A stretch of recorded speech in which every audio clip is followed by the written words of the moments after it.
think my daughter hates me because, I'll explain.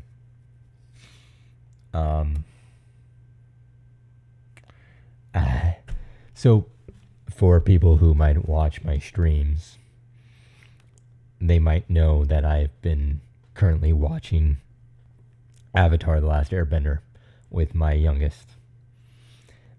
She's home from college right now, so she suggested to me that we watch Avatar together because she wanted to watch it with me and see how I thought about it and all that. And, all my kids really love the show, so it, worked out as another thing that I could watch to kind of connect with them.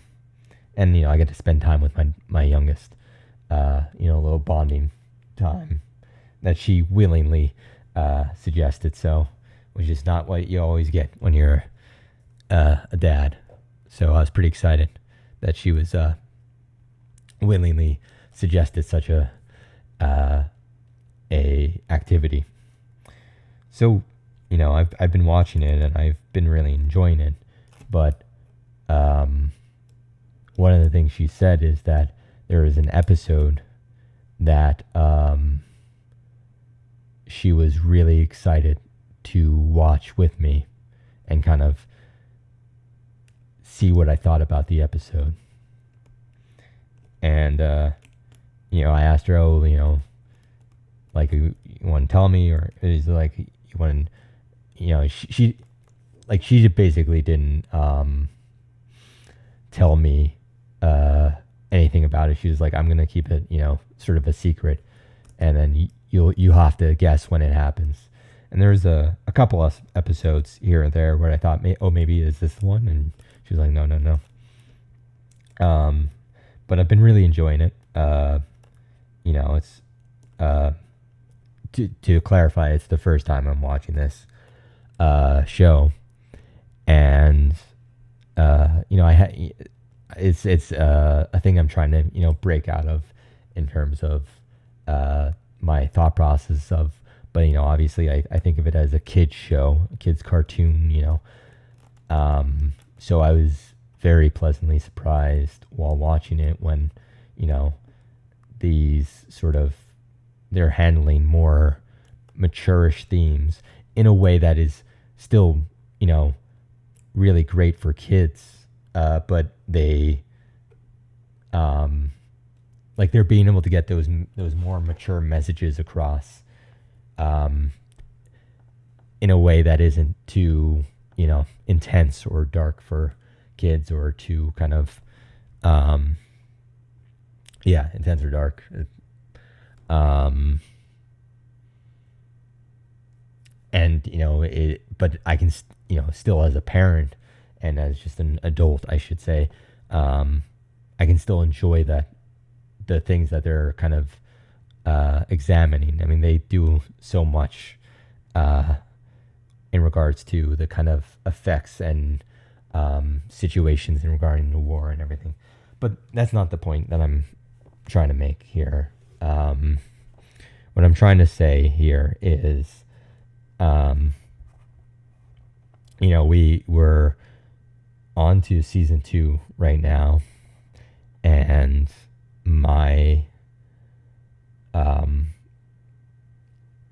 there's been, and we just got into Bossing Say, and we get this whole sort of dialy, I think that's what they're called, situation where there seems to be sort of a silencing of the people and of information going about in Bossing Say. So there's this kind of conspiracy and whatnot that sort of intrigue to this city. And then we get to the next episode after it, and it's called Tales of Bossing Say. And,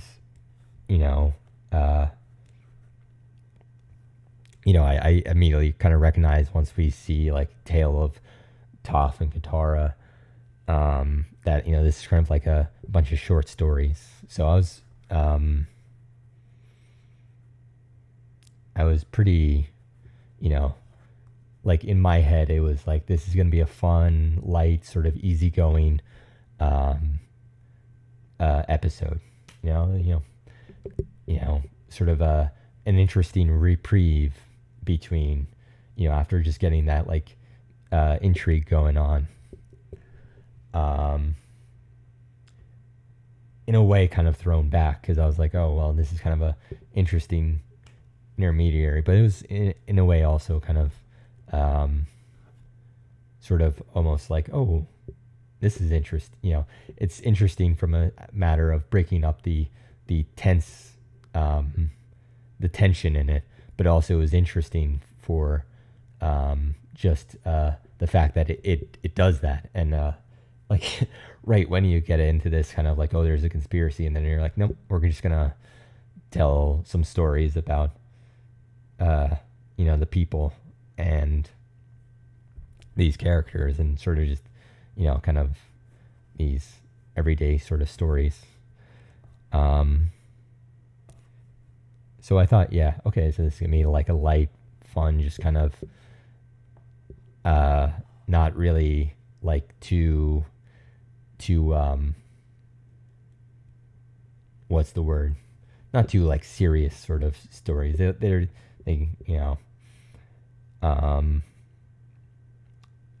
then immediately after, you watch the story, the second story they have in it, which is, I think is crazy that this is the second story is Iroh's story. And for me, Iroh is one of my favorite characters in the show.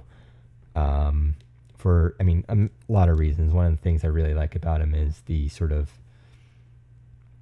the foolish sage sort of archetype he falls under. It's got a kind of a almost the thing that it always makes me think of is sort of Yoda in Empire Strikes Back, where he acts like a fool, and then reveals like, oh, I'm Yoda. And it's that kind of testing of Luke and kind of his sort of personality and all that kind of stuff. So I like all that kind of, and there's a lot else to like, the sort of spiritual side of him that I don't know if we'll get more of it, but there is the whole White Lotus thing, which I'm kind of interested in, and so he's very much the plays the fool, but is really the master kind of archetype.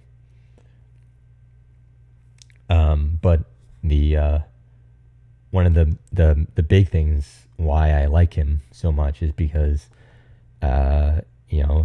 his story, not the story of Iroh, but his importance in the story is that he's a sort of a father figure and mentor to Zuko. And so as as a dad, there's a sort of connection I feel to the character to a degree. Just that kind of feeling of like wanting to set your kids on down the right path, and you want them to be happy, and want them to be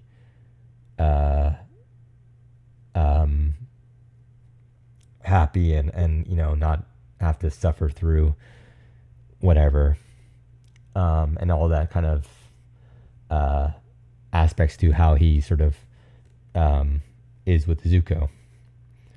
And so at first we're watching this story, and it's just kind of a fun story of him helping out people, and he stops a young boy from crying, and teaches a would-be mugger that he's got a bad stance, and helps him not to go into like a life of crime and whatever. And it's all just these sort of nice little moments of him just being kind of Iroh. So I didn't really think too much of it. And then we get to the final scene. Um, sorry, that is embarrassing. I mean, I'm starting to tear up thinking about it because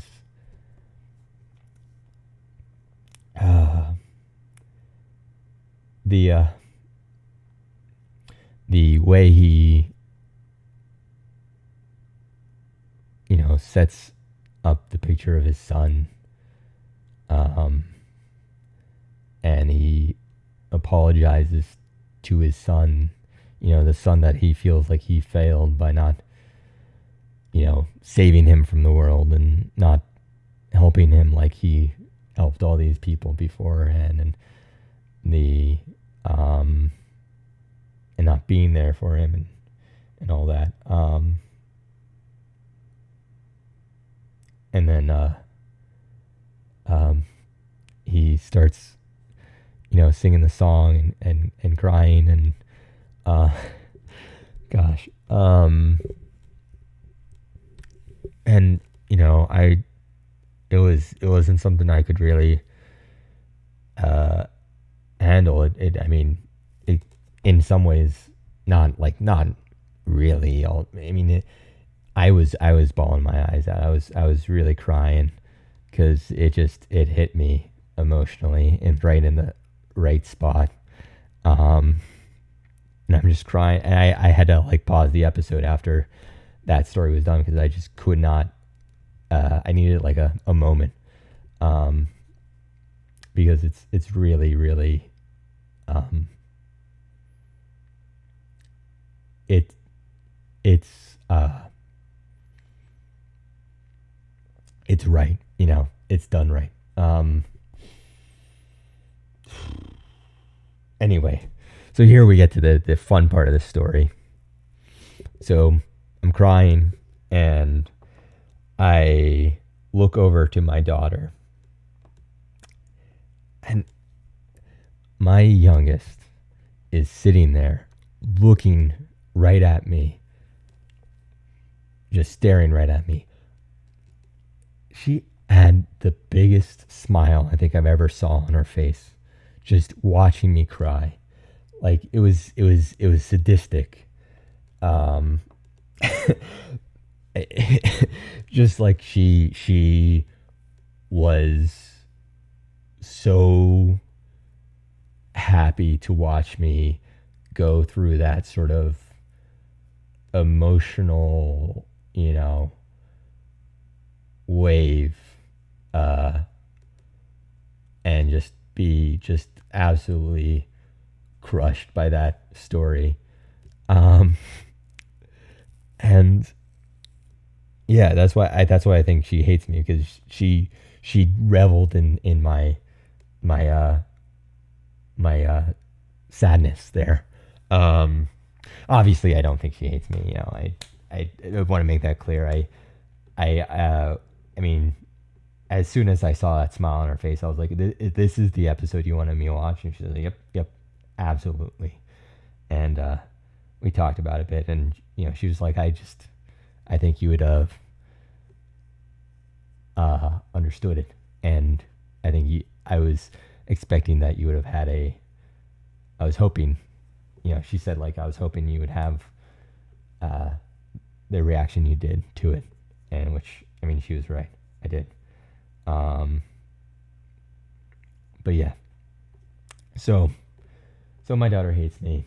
She likes to see me cry. She revels in my sadness and my